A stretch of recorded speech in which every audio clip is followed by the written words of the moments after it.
कहानीपुर नाम का गांव था। उस गांव में रहता था एक सीधा साधा रामू नाम का गरीब किसान। वह बहुत ही गरीब थे।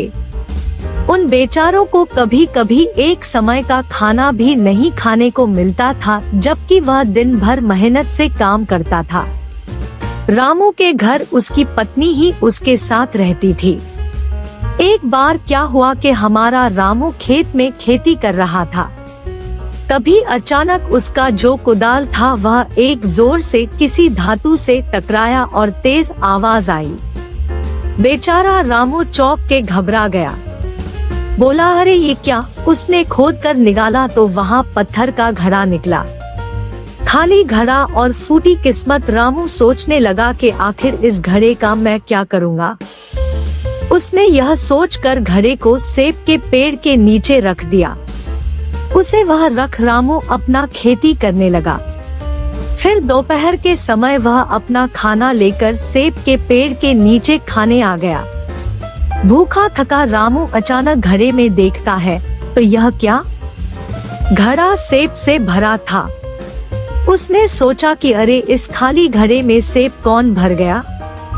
खैर, ज्यादा न सोचते हुए रामू सेब निकाल कर खाने लगा और फिर घड़ा रख दिया। वह अभी सेब खा ही रहा था कि तभी एक और सेब घड़े में गिर जाता। फिर से पूरा घड़ा सेब से भर जाता है। घबराया रामू पूरी तरह हैरान हो गया, लेकिन तुरंत ही समझा गया कि ये कोई ऐसा वैसा घड़ा नहीं, बल्कि निश्चित ही कोई जादुई घड़ा है। फिर कुछ विचार करके रामू घड़े को लेकर अपने घर ले जाता है। पत्नी पहुंचती है तो घर आकर रामू उसे जादुई घड़े के बारे में बताता है।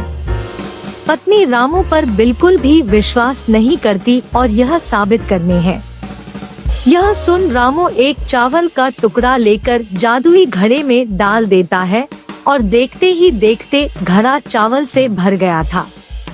पत्नी आश्चर्य से रामू को देखने लगी और खुश होकर रात का खाना खाया और सो गए।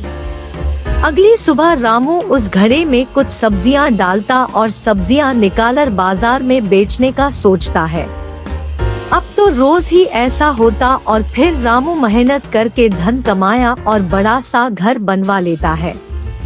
गांव के सभी लोग चर्चा करने लगे कि कैसे रामू इतना अमीर हो गया, क्या उसके हाथ कुछ लग गया है। गांव में खूब माहिर दो चोर थे और एक दिन इन चोरों को पता चला तो दोनों चोर दिन के समय रामू के घर जाकर छुप के देखने लगे। उन्होंने देखा कि रामू घड़े में एक सब्जी डालता तो जादुई घड़ा बहुत सी सब्जी से पूरा भर जाता। दोनों चोर बहुत खुश होते हुए चोरी करने का योजना बनाते हैं। चोर योजना के अनुसार आधी रात के समय रामू के घर घुस गए और वह रखा जादुई घड़ा चोरी करके अपने घर आ गए। एक चोर जादुई घड़ा को परखने के लिए उसमें एक सिक्का डाल देता है।